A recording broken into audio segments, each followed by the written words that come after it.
Welcome to Memorable Marketing by MediaGroup. On today's podcast, we have Niels Møller, who's the group CEO of Mondaine Watches, who have a portfolio of luxury Swiss watches. And before that, he worked in FMCG, he worked in designer furniture, jewelry, and a whole lot of other very interesting experiences that we're going to be talking about today. I hope you enjoy our conversation. Let's just blow everything we have in the first quarter for the whole year. And worst case scenario, you can fire me. If you dare to do something that is disruptive in a crisis, most of the time you can come out as a winner. Niels, welcome to Memorable Marketing by MediaGroup, our podcast. I'm very glad to have you with us today, calling in live from Switzerland. Why don't we start by talking a bit about your background and your journey, let's say, in career and all the other things. Well, first of all, thank you for having the opportunity to join this podcast. Well, my name is Niels. I'm Danish, originated from Copenhagen area, born and raised in a Danish environment until I turned 18. Then I started exploring the world. I stayed 1 year in the States as an exchange student in Green Bay, Wisconsin. Oh, no, not a Packers fan, are you? Oh, yeah, I am, fully. Minnesota Vikings over here, so we're going to have a problem. Then we're going to definitely have a problem, I can tell you that. But nevertheless, I enjoyed it. I learned a lot. Landed on a farm, like a city boy landing on a farm with only 104 inhabitants, and it was changed to 105 when I joined. And then when I left, of course, it was adjusted accordingly. So it was really, kind of the opposite way of the world. And after that, I came back. I did my college degree. And then I started working for a Danish company called Fritz Hansen, which is mainly just furnitures, and moved to Germany, Berlin, right after the wall went down, and building up the distribution network for the Danish company then. And from that on, things moved and rolled. Did an MBA at University of Seattle. Did also a what do you call executive program at INSEAD. And then after that, I was recruited to Cadbury Schweppes. And some of you guys know those guys. They're making some chocolate and some confectionery. And mainly was in charge of the business for them up in Norway and in Finland. And after that, I was recruited once again from a Norwegian company called Equines, which is the brand of Stressless, which are doing recliners and furniture. And returned back to Germany after that period. So 8 years in Norway and then back again in Hamburg. And was in charge of Central Western Europe for that Norwegian furniture company. Great brand, extremely fun. Learned a lot in the sense of what you learn from fast-moving consumer goods, putting into the furniture business world and understand how retail actually works. That was the first time we got exposed also to the online part, because that's when online shopping became kind of like interesting and to set up that journey. And then I had a small, what you call, tryout where I was a shop fitter trying to build stores. Also learned a lot how you build stores, but it was not a profession that I could see myself in. So I relatively fastly stopped after 1 year and joined Pandora. And Pandora, I'm pretty sure a lot of you guys know Pandora. I did the turnaround for Central Western Europe and flipped the coin. And basically, we went for 4,500 distribution points down to roughly 600. And we opened 240 new stores, own stores. So we completely rewrapped the strategy and then focused on online and also on the omnichannel experience with own stores. And after my venture at Pandora, I had the pleasure to join a Russian company. So I moved to Russia, Moscow, for 7 months. And then I had enough of that. And then I went back again to Europe and had the opportunity to start working for Mondaine, where I'm now. So basically, I'm the CEO for the group and taking care of the whole shebang, if you could say like that, the value chain, the marketing strategy, the overall strategy of the company, the sourcing, and our production and our sales. Really, everything. I noticed you're a citizen of the world, so that's interesting. I moved around a lot. I guess being from Denmark, it's relatively small in a lot of ways. You enjoyed getting exposure to different cultures in different countries.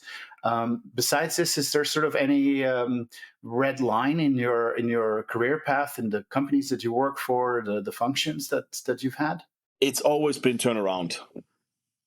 Basically, when it's building up new markets, very entrepreneurial, and then turnarounds.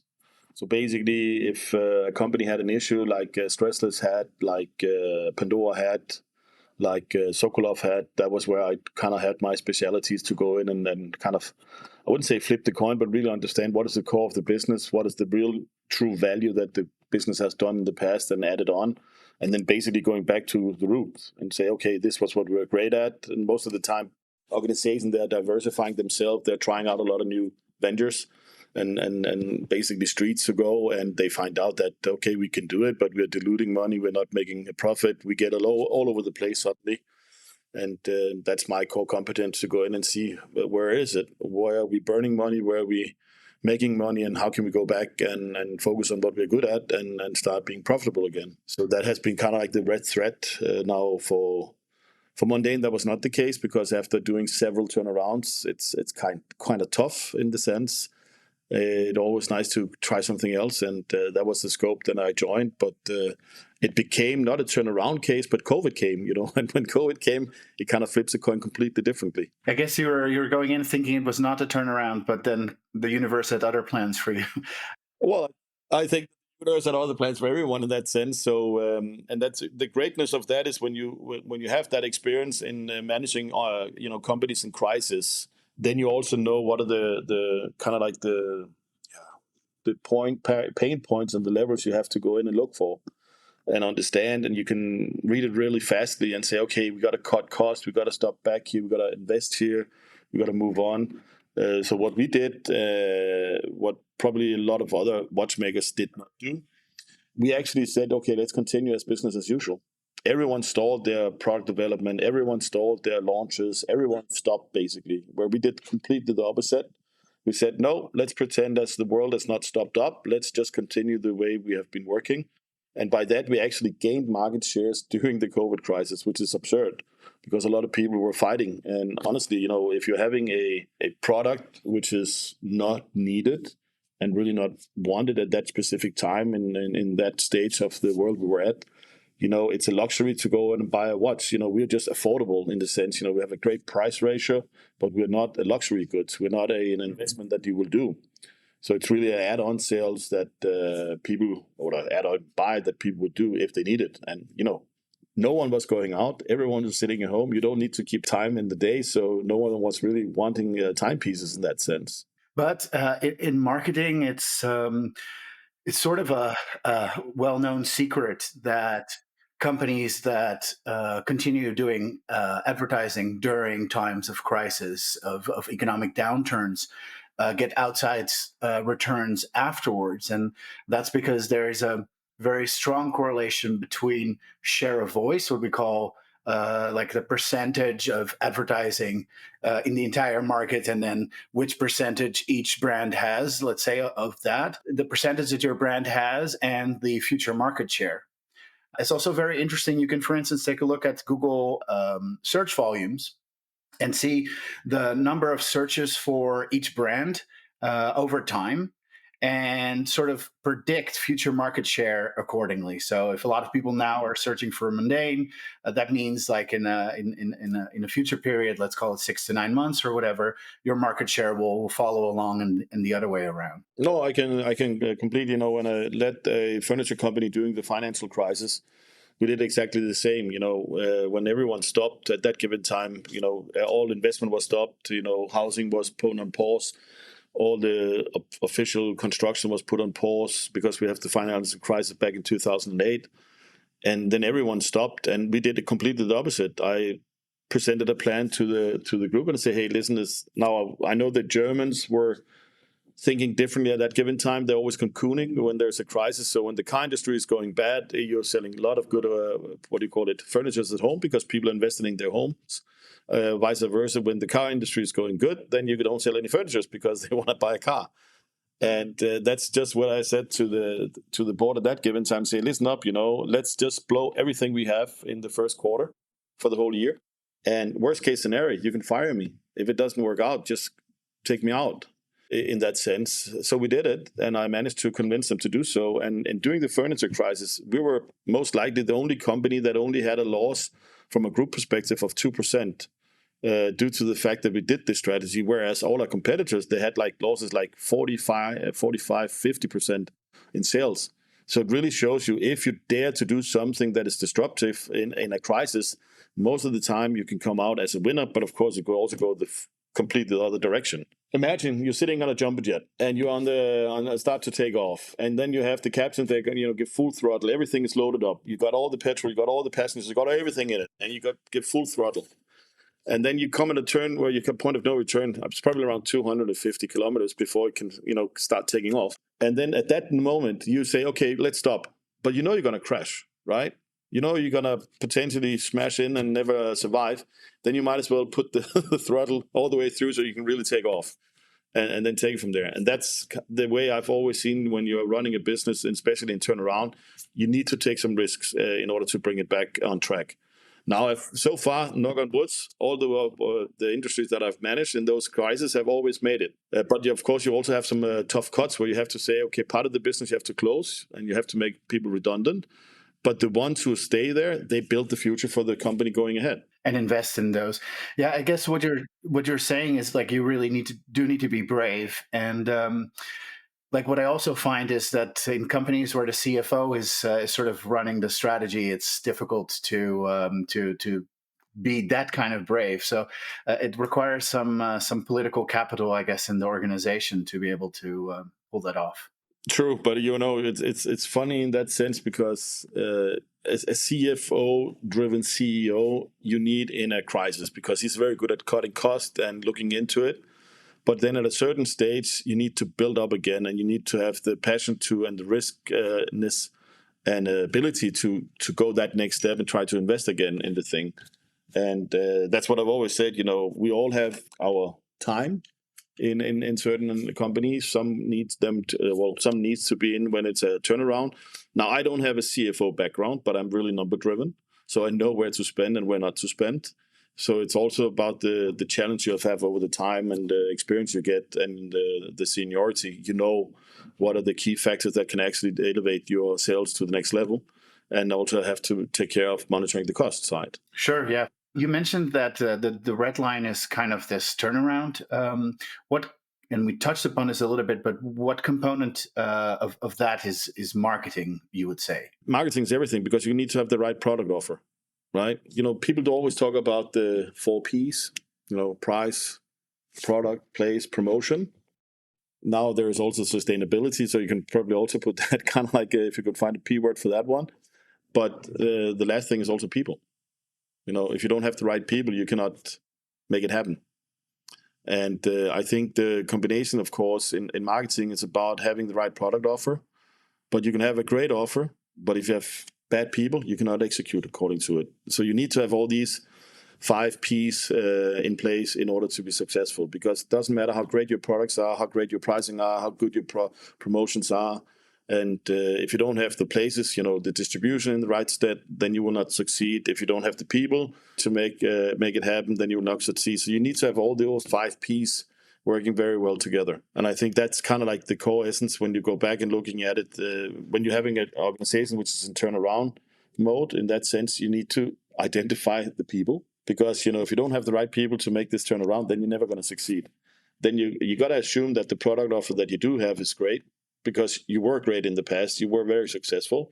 So you need to find back to the root. Why were we successful at that given time? What has deluded us in a new direction or changed that? And then when you've done that analysis, then, of course, you know much more. And that's the reason why, personally, I don't give a saying of the 9 or what is called the 100 days plan. People coming in, you got 100 days, you got to set up the strategy for the future. Forget it. You cannot, because when you come in an organization, you learn something about the first 90 days or 100 days, but you're not there where you can articulate the strategy. We'll have some low-hanging fruits where you can do something, but otherwise you still need another 30 days in order to get that insight of the business going ahead. It also takes a while to keep with your analogy to turn around the big airplane, right? Yeah, of course. But I think that, when you look at it, all turnarounds takes time. And some turnarounds, you cannot turn around because it's doomed to fail anyway, because it's too late that it was identified. It could be too late because your financial situation doesn't allow you to turn it around. There can be many factors for that. So it's also very important to find the right timing if you are a company that is struggling. Okay, when do we need to get this expertise in to help us? Because otherwise you're gone. But going back again, it's all about marketing. It's a product offer that you need to look into from the sides. And if you ask me, the red thread, all the products and all the companies I turned around was a brand. So there was a clear, specific consumer brand. And I told you I was visiting the construction business for roughly 1 year. And that was not a brand. That was just a service we were selling. We were just, you could ask anyone to build your store. Why you? What is special around you? What's the brand about you? Commodity, yeah. Yeah, it's a commodity, but you also need to kind of identify your unique selling point. What is the leverage that you can have compared to the competitors? Now, we did identify a way how to speed up the building of a shop. Normally, if you want to build a shop, it will take you 6 to 8 weeks, normally. But how can you do it in 2 weeks? It's quite easy. Instead of having one plumber coming in or one painter coming in or one doing the tiles, you take 10 of them. So you escalate the whole, but it's all about planning. So you do still need the time to build it as you used to do, but you could just put more people in it, and that means you need to have your planning in place. So if you plan it right and have the structure right behind it and the supply chain correctly, then you can do it much faster. Then you can flip it within 2 weeks. I see. Okay. Was there something, because you're working at Cadbury, and I understand you were starting up some new markets there. It's a similar situation, but this is more of a FMCG product versus some of the other experiences you have in like design, sort of high-end products. Exactly. Well, I did design luxury products, commodity products, fast-moving consumer good products, and then jewelries, and also now timepieces. The whole thing about it is okay. It's a brand. It's a branding environment. I knew my strength, that if it's a branded product, I can sell it. If it's tangible, if it's just a service that we're doing, it's not as sexy. I'm sorry to say it like that, and it's harder, and you don't have that competitive edge where you can go out and find what is the uniqueness of it. At least that's my experience in my career so far. Now going back to Mondaine, because that's the reason why we're here. At the end of the day, we joined a partnership with MediaGroup for quite a while ago. I think 3-4 months ago, and we're very pleased with that. But that's also a part of again, where are we in the stage of the organization? We in-housed it ourselves in the beginning, and we had a lot of people supporting that job, and we felt that we were not hitting the trend all the time. And due to that was one of the reasons why we started to look, okay, let's explore the opportunity to have a professional agency coming in and supporting us. We used to work with agencies in the past, then we insourced it, and we saw that we're no longer on the beat. And you're always constrained with you having your own team doing it, in the sense that if they get sick or if they're leaving, then you have a gap in your organization. And when you're a small company like we are, we only are 180 people globally, then of course, you cannot double all the functions all the time.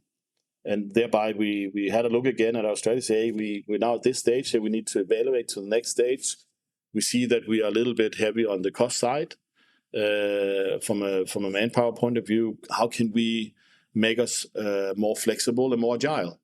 And in that process, we came to the conclusion that we need to outsource this part again, and found a great partner in you guys.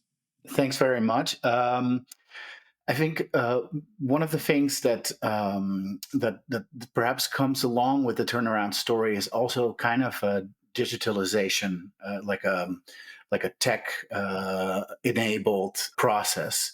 Perhaps talk a bit about this at Mondaine, but perhaps also at some of the other companies. As I stated earlier, in the furniture business, that was where kind of like after the .com, people start getting out there and understanding there's an internet, and what do we do, how do we treat with it.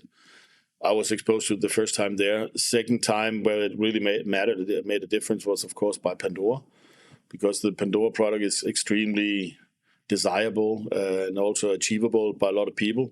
And at that given time, I set up the online store in Central Western Europe, which we did not have. So that's where the buzzword was now omnichannel. How do we do that, right?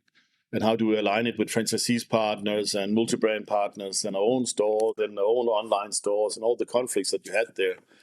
I also touched that issue in the furniture business, because you want to protect your partners or your dealers, and want to make sure when you're a brand owner, you want to have them do the service because they can do much greater service that you can get on the online. And in many places, online, unfortunately, is about a price. And I think that Amazon was the key driver for that one. Say no matter what, you're going to get the cheapest price, best price offered by Amazon. I guess the distribution and pricing strategy online is extremely important to keep your margins. I suppose advertising plays a role in that as well. In that people are more willing to pay higher prices with brands that are well known, that do a lot of advertising. In fact, that's one of the key drivers of price insensitivity. Yeah, for sure. The biggest issue you have when you're a brand owner, that is the price transparency, because you have a brand that has a price. You set the price at a given time because it's worth it. If it's not worth it, then you shouldn't advertise it to that suggested retail price. If the consumer is only willing to pay 100 for it, but you're trying to get 150 for it, then you need to rethink where you have how you have positioned your product, right? But the issues are also if you have these wonderful online dealer that doesn't have that huge headcount on sales staff, sales administration, because that's the beauty of Amazon. You can just buy into their system. You basically just need to manage the website. You mentioned a little bit about retailers and not wanting to sort of piss them off by selling everything online, sort of working together, perhaps having service with local partners while selling online. I'm wondering also if there is a path towards sort of doing advertising, awareness, things like this online for local stores. So you drive people to retail rather than selling it online. We actually do have that in the States. There's a software, I can't even recall the name now, that we have signed up to. So every social post that we do on social media can be reposted by our local dealers. So we pay, I think it's like 50,000 in a year to have that service provided to all our retailers in order to get these local heroes back again. And it actually it does work. And a lot of people are actually also advocating for the personal service in the store. The issue is just, are they willing to pay for it? They tend to research the product online, then they want to see it, then they go offline, and then most of the time then they actually buy it online because they got the service on offline. And that's what we say, the service is better offline because they can fix it right away. You can get all the information needed. Is there, besides the pricing, is there any sort of difference in how you market the product in different countries? Are you upping the Swissness of your products in one place versus trains in another? No, but we know our global, our strategy is again Swiss-made timepieces, and we don't do changing in the pricing in different markets. We have our global pricing that we advocate because we think this is the real price. Of course, this price is based on a net, meaning that it's not according to the VAT. So if the VAT is 25% in Europe and only 7% in Switzerland, for instance, that will do have an impact on the retail price of it. But we don't go in and say, okay, because we are Swissness and we know that a Chinese person would pay more for it, then he will do it. That we don't do. Now, our dealers, they take care of that, or distribution partners. My question with regards, when I mentioned pricing, I just mentioned okay, maybe that varies a bit country to country. But what I was trying to get to is your marketing messaging. Our marketing message is still Swissness. So we're a Swiss brand. We have the price that the products are. We're affordable. Or we have a good price ratio value, as we call it. So we're not too cheap. We're not too expensive. But of course, if you will compare us to Chinese production or Japanese production, then we are more expensive. A general rule is that Swiss products are roughly 25% more expensive in the marketplace compared to a similar product from Asia, for instance. And how about in Switzerland itself? Is there a difference in how you market it there? No, completely the same. We're proud of being a Swiss company. We're proud of being a KMU, as we say, a small, mid-sized enterprise.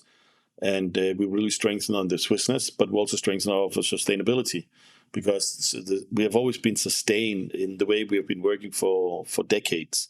So after COVID, it became a huge buzz, but we have always been recycling material, reusing material. When Red Bull was launched, we had a watch called Rewatch, where we basically took Red Bull cans and made the basil out of it. And that's kind of like 25 years ago, maybe even 30 years ago. We went to the junkyard and bought scrap material and made cases out of it. We had a train that was retired. The Gotthard tunnel was in 2016, I think, where we took the doors of the train and make that metal into bases on the watches. So this is nothing, for us, it's nothing new. We have always done it. We were the first one who introduced a watch of recycled plastic, where we picked up ocean waste in the Philippines. And we did that like 4 years ago, and then we were asked about it. Guys, are you going to have exclusivity on this one? And say, no, why? This technology is developed together with a company called Tide, and they are the proud one who's been putting into market, and we would like to endorse that. So we would not want to have it exclusively only for us, because we think it's such a good thing to do for the community and also for the environment. And I think that's kind of like where you are in the new platform, where you want to share things with people. And in the past, you might want to have patent, it's only for me, and then going on. And I loved it personally. I love the stories when you have some guy who invented something and they say, hey, I didn't patent it, I didn't get rich of it, but the whole world is benefiting from it. Penicillin, right? Yeah, pellets, it's a lot of things. It's also commodity products. It's everything in that world. But I just love it when people doing like that. I think we all know the COVID vaccination, how much money has been made on that instead of just opening it up and giving it to everyone. Yeah, I suppose this is the difference between someone that really believes in their mission versus someone that only believes in their mission for surface, money. Cash, just say what it is. They want to be rich, but we're here for a purpose. We want to give people great timepieces. We're proud of our DNA. We have, for Mondaine, we have a certain DNA, which is timeless design, a little bit back to Bauhaus. The design is sustained, has been in the market for over 70 years. So it hasn't changed. So I think that's we're extremely proud of. Then we have the brand Luminox, which is founded back in the roots of the Americans, where it came back to the Navy SEALs. So it's a core product developed for first responders in the States. And we're proud about that. This is our legacy and this is what we do. And that's the reason why we do a lot of support in this area, where we go in and fundraising together with the Americans. Now, from a European point of view, you think, oh, that's totally overkill. It's too sweetened up. But we love it because this is part of our DNA. And I think it's very important to stay true to your roots and your beliefs and the firm beliefs that you're doing. And you do it with passion. Because if you will do it, you know the why from Simon Sinek. I think everyone have seen that one. It's exactly the same thing. Why is Apple so successful? Because they believe in it, right? Every Dell computer could also be just as successful, but it's the why, it's the heart, it's the belief behind it and the passion about it, and it's great products that they are doing. It's great product that we are doing because we stand behind them. So I think that's kind of like the core where you are at, and you want to get that out of you want to articulate that to your staff and also to your community and your stakeholders, and that's what I've always tried to emphasize, and also the owners have done that in this company. So we simplify things. We advocate it. Every town hall meeting that we do have, every new people that coming on board will be introduced to our values of the company, our vision, the mission, the values, and how we want you to act and what you want to be concerned about. We advocate that they're taking the train to the office instead of taking the car. We're supporting them that. We even now looking into e-bikes. We were the first one with vegan leather. So we replaced all leather. You don't find a leather strap on the Mondaine collection today. Not coming out of our plant. Of course, if someone has it on stock from the old days, yes, they have it. But right now it's vegan leather. So it's grape skin, it's apple skin. The greatest thing that we could do is actually cradle to cradle, really to produce a watch and completely recycle it again. We have a returning program in Switzerland and also around the world that doesn't matter which watch you want to return, you can return it and we will recycle it properly. The vision of it was in that given time, okay, if we get movements that we could reuse, recycle, we would try to do so. But we have to admit that it's just not doable.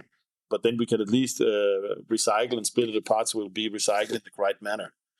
But the vision was really to go out and get parts and build watches from parts. You're familiar with if a tree falls in the forest, but no one is around, did it really fall? And I suppose you can be a great company, and to a certain extent, people will discover that by themselves.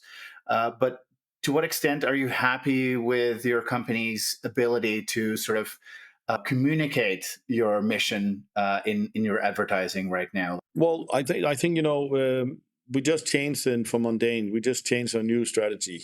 So we went into as iconic as you, where we strengthened a lot and emphasized a lot about the sustainable path where we come from. So we have completely repositioned the look and feel, how you perceive it as a customer. We wanted to put it into zeitgeist because Mondaine has always been living in that era that we are right now, adapting to the environment. So we were looking into that, and then we said, yes, let's try to do it. Like in Danish, you have hygge.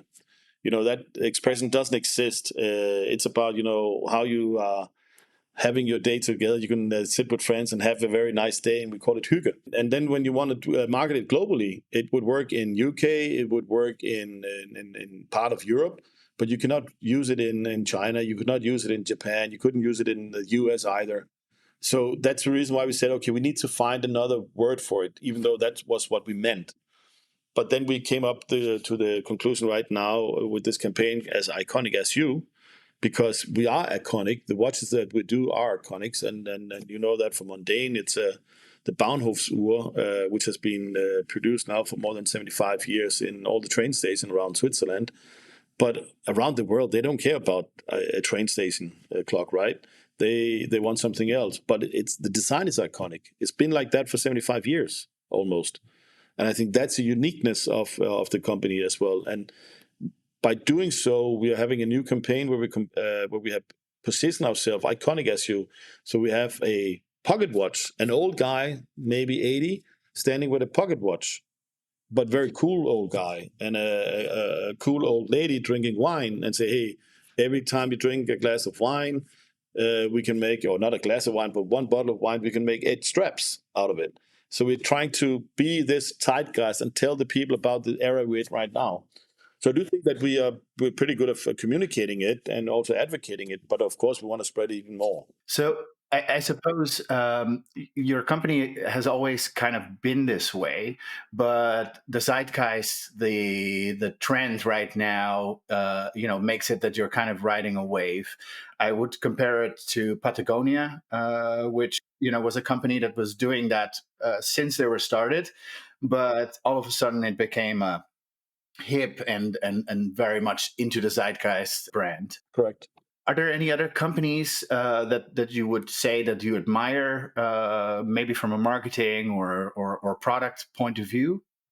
There are many companies.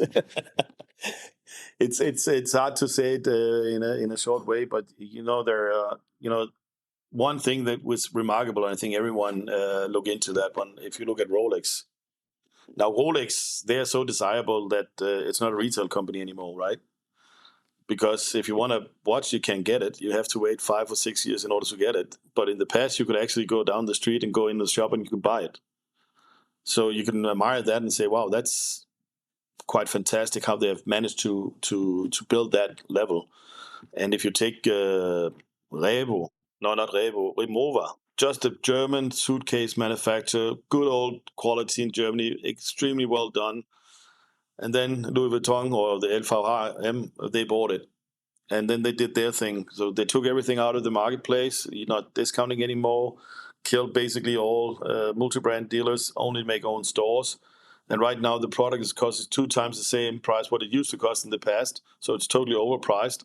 But it's fantastic from a marketing point of view, and all the Asians are running around with it. So they really know how to do it. I was in New York here last week. Tiffany's new headquarter or flagship shop in New York, on Fifth Avenue, amazing. But this is again the way that if money doesn't matter and you want to build a brand, you want to build that experience, and you don't care how much it costs because you're going to get it in at a later stage. They did it. They bought Tiffany. They took them off the market. You don't see Tiffany on sales anymore. You don't see things on sales anymore. That's the strategy of that group. So if you really want to create that, I think that they're very good at it. I think a lot of the companies that you've mentioned have an iconic asset, like Tiffany's with their what is it, green, Yeah, Turkey. Yeah, the box, and the Louis Vuitton logo. Keep going down that route, and they have an asset that lives in the minds of people in the same way that we Google something, or we Xerox, or at least we used to Xerox instead of photo.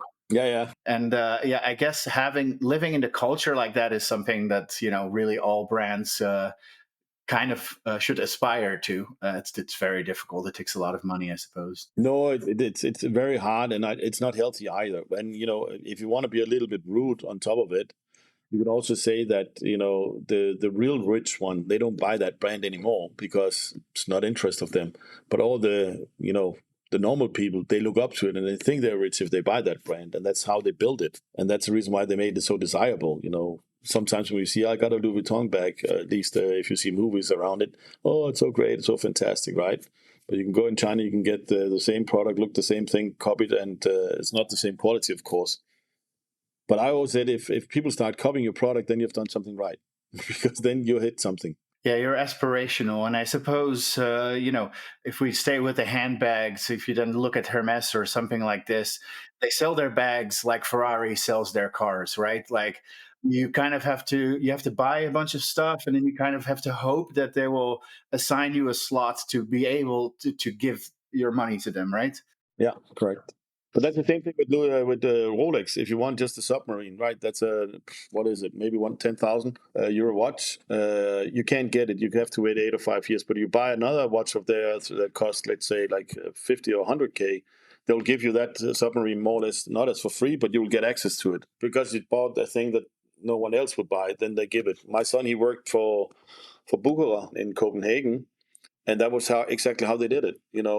They had the watches on in the tray on hand, but they were not allowing it to be bought by regular people. But if you go in and buy a watch for 500,000, then you can get those watches, the Pepsis or whatever. They have it. They just put it up then. So it's kind of like instead of giving them a hard discount, they're going to give it like that, and then the people have the money, they go out and buy it, and then they get that one that they really want, the other one they really don't want, but they can probably sell it afterwards. No, I'm sorry. This is maybe not good for the podcast either, but No, it's fantastic because I think the lesson here is that if you create sort of associations with your brand that no one else is, and if you create scarcity and you create experiences, even if you do it, not organically, if you do it kind of in a fake way, it still works. Niels, we always do a little segment at the end of our podcast where we ask if you could give any advice to yourself starting out in your business career. What would it be? keep the spirit up. No, no. The advice would be honestly, I don't regret anything I've done. It's really I wouldn't have changed it. So my advice is just you need to have patience and you need to have durability because a lot of things is about you always believe that the grass is greener than the neighbor. And when you talk with a lot of other younger people nowadays, oh man, look here, I can get this great opportunity. But when you jump over that fence, it's just as bad. So be more loyal to yourself, but that's more for the future for the youth, not for me, because I have been pretty stable in that sense. But I think that's kind of like the key thing. Try, dare to take risk, dare to try, and dare to take decisions. Don't hesitate not to take a decision, but make sure that you take the decision based on facts and also your beliefs. Good research, and then perhaps be a person of action rather than overthinking everything. Oh, for sure, a person of actions. But that goes back again to dare to take a decision. Because there are a lot of people they don't dare to take a decision. They're afraid of it, the outcome of it. If you could say to yourself, when I took the decision, I've done my research, I did take this decision on the best knowledge I had, but I never know the outcome of it. And then you will learn from the outcome because the outcome could be great, but it could also be fatal. And then how can I change it for the next time I have to take a decision like that? And then never lie. Always tell the truth because you will always remember the truth. And on that note, truth is, I had a great time talking to you today. Thanks very much for joining. great to get an insight into your great career and some of the challenges at Mondaine. So, once again, thanks. And until next time. Thank you. Hi, Valerie. Every podcast, we have a little chat about what we thought was interesting. What did you think this time? So today we really had a business coaching. You covered all the topics from dealing with the global crisis, pricing, distribution strategy, marketing messaging to sustainability and more.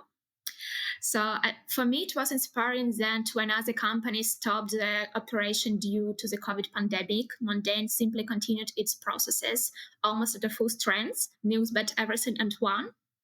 So being brave but reasonable is a really good advice that we should all adopt, but also identifying some unique selling points and dedicated sufficient time for proper planning and research before making any decisions. Yeah, I think to me it speaks to like, okay, do your homework, think about stuff, but then when you make a decision, when you come up with a strategy, you stick with it because you know it's the right thing. And like, it's kind of the same with this idea about the values of a company. You don't have these values just because it's convenient. Now you do it also if it's not convenient. And I suppose that yeah, that type of braveness is very evident with Niels and Mondaine. It's also interesting and inspiring that they dedicate a lot of work and research to produce sustainable products. So, for example, as he mentioned, that everyone can just bring his watch and they will recycle it properly. It's a really good idea, yeah. And working in partnership with a lot of other brands to, for instance, the Red Bull cans that he mentioned, or the ocean waste, things like this. They were one of the first. I think we've seen it from a number of brands, or maybe they were the first. But that type of thinking, I think, shows a sort of integration between values and product and marketing that is quite rare, actually. In several years, we all will wear some watches or belts from grape or almond skin. So, yeah, I thought it was a very interesting conversation, and I hope our listeners enjoyed that as well. Thanks, Val. Thanks, Bart. See you next time. Thank you for listening to another episode of Memorable Marketing by MediaGroup. If you enjoyed this conversation, please feel free to like and subscribe, as they say. We'll have many future guests talking about marketing strategy, advertising, and everything related. Until next time.